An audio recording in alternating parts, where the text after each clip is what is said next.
চট্টগ্রামের পতেঙ্গায় এমটি বাংলার জ্যোতি জাহাজে বিস্ফোরণের ঘটনায় ওই জাহাজের ফোরপিক স্টোরে অতিরিক্ত পরিমাণে দাহ্য গ্যাস জমা হওয়ায় আগুনের সূত্রপাত হয়েছে বলে জানা যায়। খাগড়াছড়ি সরকারি টেকনিক্যাল স্কুল ও কলেজের সিভিল কনস্ট্রাকশন অ্যান্ড সেফটি বিভাগের ইন্সট্রাক্টর সোহেল রানাকে গণপিটুনি দিয়ে হত্যা করেছে শিক্ষার্থীরা। আজ মঙ্গলবার দুপুর 1টায় এই ঘটনা ঘটে।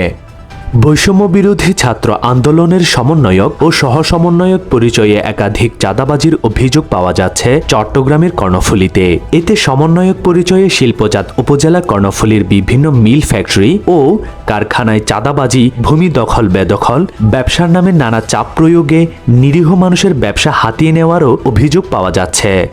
মহেশখালীতে এক অজ্ঞাত যুবকের লাশ উদ্ধার করেছে থানা পুলিশ। ঈদগাঁও উপজেলায় ফুটবল খেলা শেষ করে বন্ধুদের সঙ্গে পুকুরে গোসল করতে নেমে আয়াস উদ্দিন জাদরান নামের এক কলেজ শিক্ষার্থীর মৃত্যু হয়েছে।